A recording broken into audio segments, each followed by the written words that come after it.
नमस्कार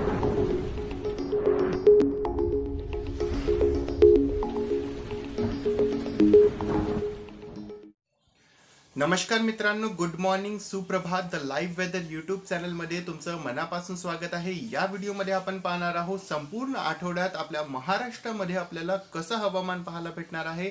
या आठवड्यामध्ये महाराष्ट्रामध्ये पाऊस होणार आहे का, आणि या आठवड्यात आपल्या राज्यामध्ये थंडीची परिस्थिती नेमकी कशी असणार आहे, या संदर्भातली माहिती तुम्हाला सविस्तरपणे या व्हिडिओमध्ये आपण सांगण्याचा प्रयत्न करणार आहोत.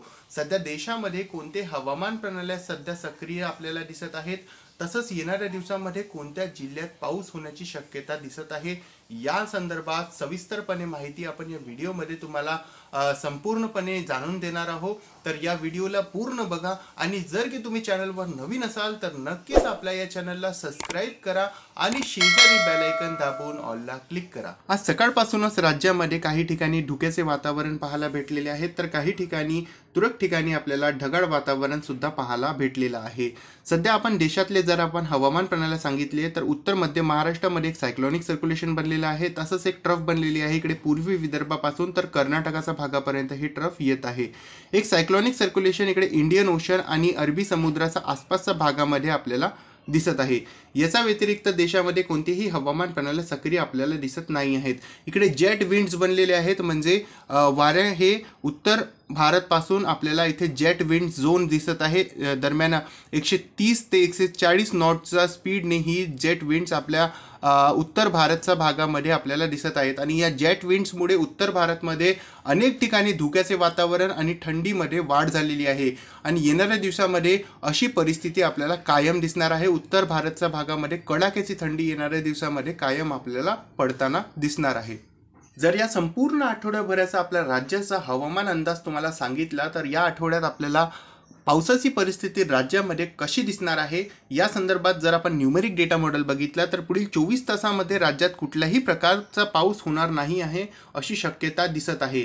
इथे पूर्वी विदर्भाच्या भागामध्ये कारण एक ट्रफ बनलेली आहे इथून कर्नाटकाच्या भागापर्यंत, म्हणून पूर्वी विदर्भाच्या भागामध्ये तुरळक ठिकाणी आपल्याला पुढील 24 तासात ढगाळ वातावरण कायम दिसणार आहे. बाकी आपण जर समोर बघितलं येणाऱ्या 21 तारखेबद्दल जर तुम्हाला मी माहिती सांगितली तर 21 तारखेला राज्यात कुठल्याही प्रकारचा पाऊस आपल्याला इथे पाहायला भेटणार नाही आहे. तसंच येणाऱ्या 23 तारखेबद्दल जर मी तुम्हाला माहिती सांगितली तर येणाऱ्या 23 तारखेला राज्यामध्ये कुठल्याही प्रकारचा पाऊस होण्याची शक्यता आपल्याला इथे दिसत नाही आहे.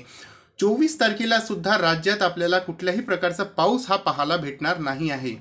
तसंच आपण जर 25 तारखेवर आलं तर 25 तारखेला राज्यामध्ये तुरळक ठिकाणी ढगाळ वातावरण, तर किंचितच काही ठिकाणी आपल्याला खास करून पूर्वी विदर्भाच्या भागामध्ये तुरळक ठिकाणी हलक्या पावसाची सरी, खास करून चंद्रपूर, गडचिरोली आणि भंडाराचा हा जो काही भाग आहे या भागामध्ये आपल्याला अशी परिस्थिती दिसू शकते. पण राज्यामध्ये अनेक ठिकाणी आपल्याला कोरडे वातावरण दिसणार आहे. पाऊस होण्याची शक्यता खूप जास्त कमी आहे, आणि हा जो काही पाऊस होणार आहे हाही विखुरल्या स्वरूपात होणार आहे. किंचितच काही ठिकाणी हलकेसे पावसाचे थेंब आपल्याला पाहायला भेटू शकतात.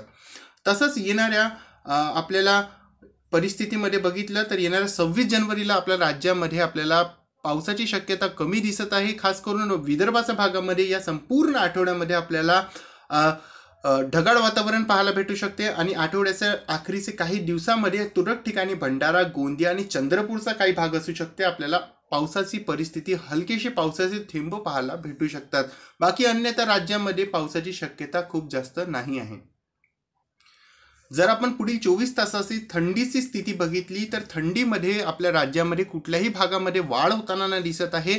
चंद्रपूरच्या भागामध्ये पुढील 24 तासामध्ये थंडी हे नाहीशी आपल्याला दिसणार आहे. उत्तर मध्य महाराष्ट्रामध्ये तुरळक ठिकाणी थंडी जाणवणार आहे. पुणेपासून तर नाशिक आणि जळगावचा हा जो काही भाग आहे या भागामध्ये आपल्याला पुढील 24 तासामध्ये थंडी पाहायला भेटू शकते. बाकी राज्यामध्ये जास्त काही थंडीमध्ये वाढ आपल्याला दिसत नाही आहे. तसंच आपण जर समोर वाढलं आणि येणाऱ्या 21 तारखेबद्दल तुम्हाला सांगितलं तर येणाऱ्या 21 तारखेला राज्यामध्ये थंडीमध्ये वाढ कोणत्याही भागामध्ये आपल्याला दिसत नाही. उत्तर मध्य महाराष्ट्र, महाबळेश्वर, नाशिक, नंदुरबार, धुळे, छत्रपती संभाजीनगर, जळगाव हा जो काही भाग आहे या भागामध्ये पुढील 24 तासात थंडी पडणार आहे आणि त्यानंतर ही थंडीमध्ये वाढ होणार आहे. तसंच भंडारा आणि अकोल्याच्या भागात, बुलढाणा आणि अकोल्याच्या भागातही आपल्याला थंडीमध्ये वाढ दिसणार आहे. पुढील 24 तासात या भागात थंडी दिसणार आहे. बाकी राज्यामध्ये तापमानामध्ये वाढ होणार आहे. राज्यामध्ये तापमान कमी होण्याची शक्यता कमी आहे.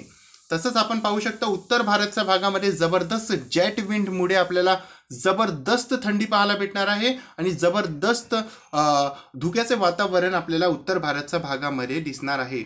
येणाऱ्या जर आपण 24 तारखेवर आलं तर येणाऱ्या 24 तारखेला आणि 22 तारखेला 23 तारखेला राज्यामध्ये थंडीचं वातावरण कायम असणार आहे आणि खास करून उत्तर मध्य महाराष्ट्राच्या भागामध्ये आपल्याला अशी परिस्थिती पाहायला भेटणार आहे.